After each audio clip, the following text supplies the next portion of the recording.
Hello guys, welcome to college tutor. आज हम लोग कंटिन्यू करेंगे अपना इंटरनेशनल बिजनेस के साथ एंड आज हम लोग बात करेंगे about the drivers of international business.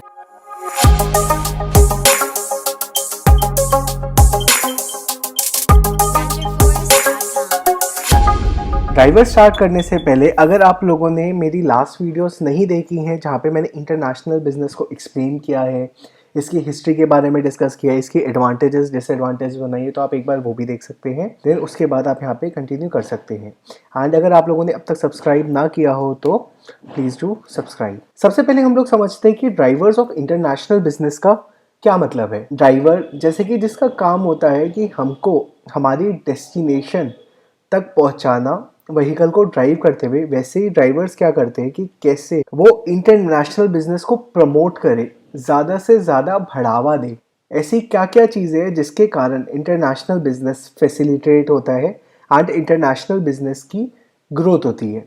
तो चलिए एक एक करके हम लोग उनको देखते हैं एंड पढ़ते हैं। सबसे पहला, limited domestic market. Limited domestic market में यहाँ पे as a company point of view से बोल रहा हूँ। जब मेरी कंपनी करंट डोमेस्टिक मार्केट में एक टाइम के बाद सेल्स इंक्रीज नहीं कर पा रही, तो वो इंटरनेशनल बिजनेस की तरफ जाएगी और दूसरी कंट्रीज़ की तरफ अट्रैक्ट होगी एंड कोशिश करेगी कि वो एक्सपोर्ट स्टार्ट कर ले, अपने गुड्स को दूसरी कंट्रीज़ में भेजना चालू कर दे। अब भाई सेल्स क्यों बढ़ानी है? सेल्स इसलिए बढ़ानी है कि जिससे मेरी मैन्युफैक्चरिंग बढ़े, मेरी मैन्युफैक्चरिंग बढ़ेगी तो अपने आप मेरे पास इकोनॉमीज ऑफ स्केल आएगा।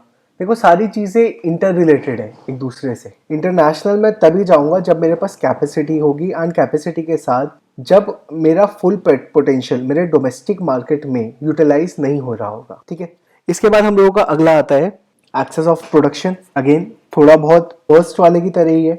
प्रोडक्शन जब हद से ज़्यादा बढ़ गई तो मेरे को भाई प्रोडक्ट कोई मैं बना बना के तो रखूंगा नहीं अपने पास, मेरे को बाहर तो निकालना ही पड़ेगा। तो जाके मैं इंटरनेशनली उसको सेल करना स्टार्ट कर दूंगा, जिसका सबसे अच्छा एग्जांपल हम लोगों का है चाइना। मैन्युफैक्चरिंग में इतनी ज़्यादा एक्सेस करी हुई है प्रोडक्शन की कि अपने आप जाके सस्ते से सस्ते रेट में दूसरी कंट्रीज़ में जाके सेल करता है। Third, higher rate of profits. काफ़ी सारे गुड्स होते हैं जिनकी मेरे को अच्छे प्रॉफिट डोमेस्टिक मार्केट में नहीं मिलते बट कुछ पर्टिकुलर कंट्रीज़ में मिल जाते हैं। इसका सबसे अच्छा एग्जांपल है हमारा ऑयल का। सऊदी के अंदर अगर आप लोग लोकल सेल करेंगे और उसकी जगह एक्सपोर्ट करेंगे तो ऑब्वियसली एक्सपोर्ट में ज़्यादा पैसा मिलेगा। तो बिकॉज ऑफ हायर प्रॉफिट्स ये भी एक हमारा ड्राइवर है इंटरनेशनल बिजनेस के लिए। Technology and communication. टेक्नोलॉजी का हम लोगों का सबसे अच्छा एग्जाम्पल आजकल हमारे जितने भी फिनटेक स्टार्टअप्स है उनका लिया जा सकता है। फिनटेक हो गया या फिर ई कॉमर्स हो गए। भाई मेरे पास अच्छी टेक्नोलॉजी आ गई, मैं बहुत जल्दी स्केल कर सकता हूँ अपनी यूनिट को। मैंने दूसरी कंट्री में भी जाके अपना बिजनेस स्टार्ट कर दिया, जैसे कि हमारा अमेजोन हो गया, ईबे हो गया, फेसबुक हो गया। Difference in tax system. Tax system जिस कंट्री का जितना ज़्यादा सिंप्लीफाइड होगा, जितना ज़्यादा अच्छे से बना होगा, ज़्यादा से ज़्यादा बिजनेसेस ट्राई करेंगे कि उस कंट्री में अपने गुड्स को सेल करे, उस कंट्रीज़ में ऑपरेट करे। ऑपरेट क्यों कर रहे हैं कि एक तो उनको मिनिमम टैक्स देना पड़ेगा, दूसरा उनके ऊपर ज़्यादा स्क्रूटिनिटी का डर नहीं है एंड ये सारी चीज़ें। सिंगापुर को मेन बिजनेस हब माना जाता है। काफ़ी सारे स्टार्टअप्स होते हैं, इंडियन स्टार्टअप्स भी, जो जाके अपने आप को सिंगापुर में रजिस्टर करवाते हैं। उसका रीज़न यही है जो वहाँ की गवर्नमेंट है वो बिजनेसेस को बहुत अच्छी फैसिलिटीज़ प्रोवाइड करती है। उनका टैक्स सिस्टम बहुत ज़्यादा सिंप्लीफाइड है as compare to our Indian one. अब जैसे कि इंडिया का भी देखो, इंडिया के अंदर जीएसटी आया, जीएसटी के अंदर भी आज भी 4 स्लैब्स हैं एंड जीएसटी की तो आज ये सिचुएशन है कि इवन अगर आप लोग अकाउंटेंट या सीए से भी पूछेंगे उनको भी क्लियर नहीं है कि पूरा सिस्टम क्या है, जिसके बारे में मैं अपनी जीएसटी वीडियोस में और डिटेल में हम लोग डिस्कस करेंगे। बट एक बार समझाने के लिए मैंने जैसे थोड़ा सा ओवरव्यू दिया है। उसके बाद आते हैं demographics, workforce. China and India.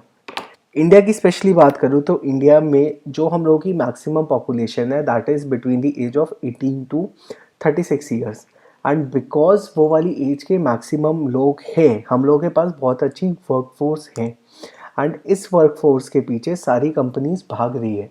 तभी हम देख रहे हैं कि अलग अलग आईटी कंपनीज आके इंडिया में सेटल हो रही है, इंडिया में अपने ऑफिसेस खोल रही है, चाहे वो कोई भी हमारे जाइंट हब्स हो या कोई भी डेवलपिंग कंपनी ही क्यों ना हो। सारा खेल ये वर्कफोर्स का है। लास्ट हम लोगों का आता है गवर्नमेंट पॉलिसीज, जिसमें लिबरलाइजेशन आ जाता है, ग्लोबलाइजेशन आता है। इंडिया जो था 1991 से पहले, उसने बाहर वाली कंपनीज की एंट्री इंडिया में बहुत ज़्यादा डिफ़िकल्ट थी। 1991 को इसलिए इतना ज़्यादा मेजर बोला गया क्योंकि 1991 के बाद इंडिया ने अपने डोर्स खोले थे बाहर की कंपनीज़ के लिए, जो कि एक बहुत ज़्यादा इम्पॉर्टेंट स्टेप था। एंड उसकी वजह से ही इंडिया में काफ़ी सारा इन्वेस्टमेंट बाहर से आया एंड इंडिया का स्टैंडर्ड ऑफ लिविंग भी बढ़ा और इंडिया की ग्रोथ भी हुई।